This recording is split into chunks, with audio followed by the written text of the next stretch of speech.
Hello everyone, welcome back to my channel. চলে আসলাম আজকে একটা নতুন ভিডিও নিয়ে। চলো যাওয়া যাক, কোথায় যাই আমরা। টিকিট কেটে ফাইনালি ট্রেনে উঠে পড়েছি। শুধু আমি না, আর অনেকে আছে। চলো তোমাদের সাথে দেখা করাই।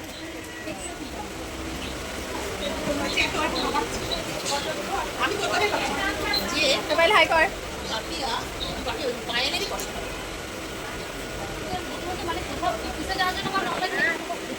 এত গল্প মজা করতে করতে ট্রেনটা দত্তপুর স্টেশন থেকে ছেড়েও দিয়েছে।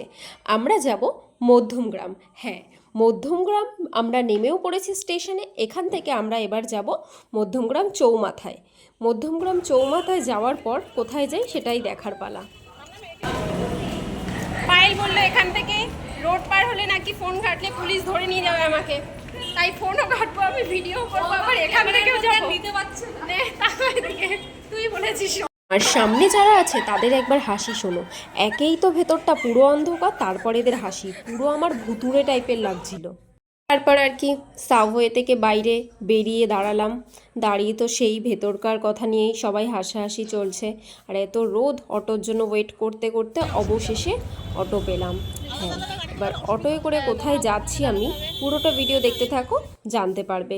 তারপর আমরা আর কি করলাম, অটো থেকে আমাদের গন্তব্যস্থলে নেমে গেলাম। এখান থেকে আমরা হাঁটা স্টার্ট করে দিয়েছি।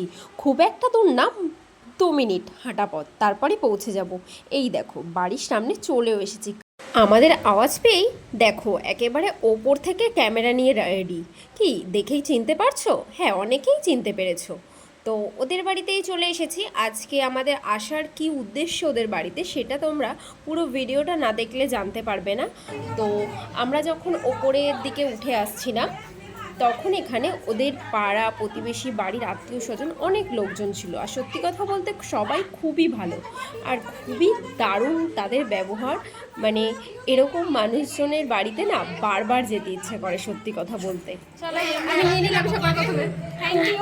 তারপর আর কি গরম থেকে সবাই এসেছে, ঠান্ডাটা তো পেলে সবাই আগে নেবে না। তো আমি তো দেখেই নিয়েই নিয়েছি। আর এদিকে এদেরকেও সবাইকে দিয়ে দিচ্ছে।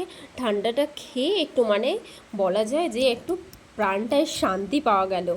তার মধ্যেই দেখো না, এদের বাড়ির আশেপাশে এত মানুষজন ছিল, তারা আমাকে এই ফার্স্ট টাইম দেখেছে। তো এমনভাবে কথা বলছিল যেন আমাকে কতদিনে চেনে। হ্যাঁ, মানে আমাকে ভিডিওতে চেনে, তাই কত কি বলছিল জানো না।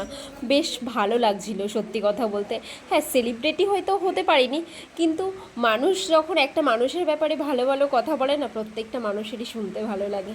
তো আমারও সত্যি কথা বলতে খুব ভালো লাগছিল। মনে হচ্ছিল কি এই ভিডিওর এই প্রফেশনে যদি না আসতাম, আজকে হয়তো এই মানুষগুলোর কাছ থেকে এত ভালো ভালো কথা শোনা হতো না। যাই হোক, তারপর আমাদের বাড়ি যাবার পালা চলে আসলো। আমরা তাই বাড়িতে রওনাও দিয়ে দিলাম। কাকু কাকিমার সবাইকে বলে আমরা ফাইনালি বাড়ির দিকে রওনা দিয়ে দিলাম। গলি থেকে বেরিয়েই আমরা পেয়ে গেছিলাম অটোয় করে আবার সেম একই রকমভাবে মধ্যমগ্রাম চৌমাথা, ওখান থেকে আবার টোটোয় করে আমরা চলে এসেছিলাম পুরো মধ্যমগ্রাম স্টেশনে। হ্যাঁ, মধ্যমগ্রাম স্টেশন থেকে এবার আমাদের ট্রেন ধরতে হবে। কিন্তু বিশ্বাস করো, রাস্তায় যে এত কষ্ট হচ্ছিল গরমে, আর পুরো দেখেই বুঝতে পারছো আমরা গেছিলাম একরকমভাবে আর আসছি একরকমভাবে। চোখ মুখ ঘেমে পুরো একাকার হয়ে গেছে। চুল টুল তো মানে কিভাবে ছিল আর কিভাবে গুটিয়ে নিয়েছি, মানে শান্তি চাইছিল মেন কথা। আমাকে কেমন লাগছে, সুন্দর না বাজে, সেটা মেন কথা না। আর এদিকে দেখো বনগা লোকালের ভিড় দেখতে পাচ্ছ, এতই কষ্ট হচ্ছিল। ট্রেন ছেড়ে দেবো তাও ভারী, কিন্তু এই ভিড় ট্রেনে উঠবো না, সেই কারণে দেখো ব্রিজেই বসে পড়েছিলাম। বসার জায়গাও ছিল না, কি করব, তাই ব্রিজেই বসে পড়েছিলাম। আর এদিকে বনগা লোকালের ঠেলাঠেলি দেখছিলাম। তারপরই পেয়ে গেছিলাম আমরা দত্তপুকুর লোকাল, যেটা খুবই ফাঁকা ছিল, তাই দত্তপুকুর লোকালে করে চলে এসেছিলাম দত্তপুকুরে।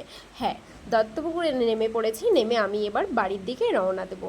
তো আজকের ভিডিওটা এই পর্যন্তই। যদি তোমাদের ভালো লাগে ভিডিওটা লাইক, কমেন্ট, শেয়ার এবং সাবস্ক্রাইব করে দিও। টাটা।